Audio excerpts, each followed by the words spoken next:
What can you say when you go up against a team that is one of the best in the country at a level that is just something we just don't see?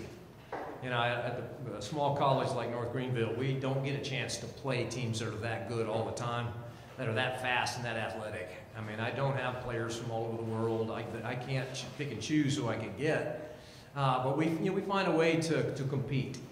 You know, I'm extremely proud of the way we competed. Hawaii is a phenomenal volleyball team. Probably we were talking about it a little while ago. Probably the best we've ever played in 8 years, and we played teams from all over the country. They just executed. We could never really get them out of system. We never could get them off their game a little bit. We were able to side out a couple times, and they did a 7-1 run or something like that. So it's hard to beat a great team because they just stay patterned. They stay under control. They're very disciplined, and we just couldn't find a way to break through. You know, we'd come close, and then they would go off on a run. They're the best serving team in the country for a reason. And we just weren't used to that particular speed. I mean, I think we played as good as we could against a team like that. But you know, it was a real privilege to be here. You know, just to be here. We got through the first round, representing Conference Carolinas out in the East, and we're just going to keep getting better. I mean, we're a very extremely young team. 15 of my players are freshmen or sophomores. And I'm going to lose 2 starters and guys that we got to replace. But all our hitters are coming back, so we could be back in this tournament next year very easily. So that's the thing that I'm most proud of, that we're able to take a very young team. You know, Torres and Michael De La Cruz are freshmen, and they played. You know, Michael, freshman of the year in our conference, and Gregory should have been the player of the year, and he had those kind of numbers. And he has been the difference. I mean, Gregory had a great year for us. You know, but Sergio was the one that really designed our offense and ran our offense all year long. And anytime you finish 21-6, that's a school record. We tied our way beyond our school record for wins, but it was a great run. And I can step away from the sport and say, I think I did pretty good. I think I developed a program that North Greenville can be proud of in the future, and that I can go, well done.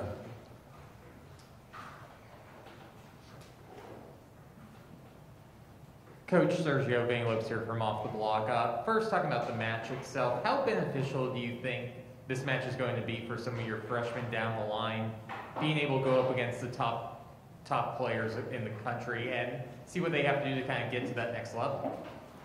Well, you know, I think we showed on Sunday night against Princeton that we can match up with really great teams. You know, I think Hawaii is probably, I don't know how to describe it. They're just in a different plane, and they're just a little bit higher. But all those young guys are going to remember this. Anytime a team comes in and beats you, you want to remember, what did they do to make it different? What did they do to beat us? And so coming in next year, whoever the new coach is, when that's officially announced, that's what we're going to need to work on. I mean, I'm going to stay involved with the program. You know, I'm not giving up my teaching job. And so I'll be around. I'm going to continue to help develop the sport at North Greenville and in the Southeast. I mean, my goal has always been to start a program in a place where there's not a lot of boys playing the sport. And so if I can do that and then continue to grow it around the rest of the country, more and more colleges are adding it down in the Southeast. And so it's more opportunity for more boys to play. The game will continue to grow. A lot of people may start drifting away from that sport with the round thing on it. They may say, wow, this is something, I don't want to do this anymore. I want to play volleyball. And so that's important. And I can just being able to say that North Greenville played against the University of Hawaii, that doesn't even compute in a lot of bright people's brains. But it's been an incredible honor and privilege for my team to be here. And I just have a group of guys that have worked extremely hard. And then obviously your team was the first from the Conference Carolinas to win an NCAA tournament match. Looking back at it, you know, you guys are going to be considered one of the top Conference Carolina teams of all time because you pulled off that feat. How do you feel about that, being a part of this program and just knowing that's the legacy that they left? Well, I remember back in our first meeting, we usually meet the Tuesday before classes start in August. And I remember I brought a little blue egg. Sergio remembers this. I had a little blue egg. And I wrote big in red letters CC on it. Because in the conference tournament the previous year, we laid a large egg. We were in the semifinals and we just didn't play well. We weren't completely prepared. So all season long, our goal was to win Conference Carolinas. And I harped on them over and over and over that we cannot let down at any point. Our goal is to win Conference Carolinas and get to this tournament. And so we had milestone after milestone after milestone. We clinched the regular season outright, went over to Mount Olive and beat them on their home court for the right to come here. And so we took the next step. Now we took the next step up, playing a great team like Hawaii. But that's just a different level that we're not used to. But we need to figure it out that we're capable of it. We're capable. We have the athletes, we have the systems, but just when you get to a great team like that. But I think if we can be proud of what we've done, we had an enormous amount of coverage and attention of my team down in our area in South Carolina and the Southeast. People all over the country that are alums are saying, "We're watching the match tonight. We're watching the match tonight." And that's all I can ask is for people. And I told a lot of the coaches around Conference Carolinas, that win wasn't just exactly for us. It's for Conference Carolinas. That people realize that our conference is highly competitive at the national level. And then hopefully all our teams will continue to grow and get better. I just want to be a little better than them. Coach, what will be the legacy that Sergio and Brandon have left on the program? Specifically, is there something off the court that really stands out to you? Well, Sergio came in as a really good setter. But at the time, we had a guy named Jake Bulldog from the Chicago area. So the first year, they shared time. It was about 50-50. And then, I believe it was your sophomore years when we started to move in. About then, about his sophomore year, he started to become the starting setter. And he's been in the lineup for about 2.5, 3.5 years. And so that legacy of him taking control of the team. A long time ago, one of my former players said, when I was starting the program, I said, what should I do? What should I do first? And he said, find a great setter and build a team around it. And so that's been something that I've been able to do with Sergio. Brandon Baker has been the most versatile athlete I've ever coached. The last 2 years, he played middle blocker. We were a little thin. He played in the middle.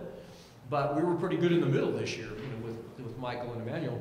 And so we said, okay, Brandon, can you go play outside? And he hadn't passed a ball in 3 years. But he's now our best passer. Christian Foam did a great job too, but Brandon was the one that every once in a while I go, maybe we need to try something else. But have that kind of versatility and the ability to do what he did has really been, and his maturity, his leadership has been a huge deal for the young guys on my team. Because, when you got a bunch of 18 and 19-year-olds, they need a little senior leadership, and that's what Brandon was able to do. He always had a positive spirit, he always cracking me up. Some of the stuff he would do, I always just have to shake my head and go, Brandon, I cannot believe you did that. But see, when you get the opportunity and the thrill of coaching these great young men like this, that's what's kept me going all these years.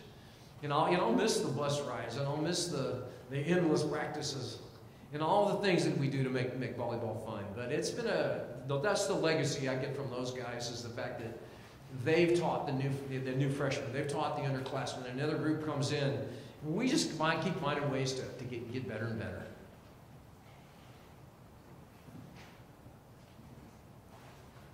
Questions for you, Sergio, but being one of the athletes of Dr. Fred Battenfield here, what does it mean to you to be able to send him off into retirement with such historic accomplishments for not only for your program, but for the Conference Carolinas? It's been great, man. Coach has been through thick and thin with this program, and I know he's worked hard to push this program. There's a lot of people in the nation, a lot of people around that have not believed in us. And we always say it's between the lines and the people that we work off, and we work hard in the gym. And if we believe in ourselves, we don't need the approval from the people outside. That's what we did, and we said at the beginning of the year we wanted to give Coach Conference Carolina championship. We did. All of this is safe, and it's been amazing. It's been great, and Coach knows we really appreciate everything he's done for the program. Do we have any more questions? Thank you, Coach.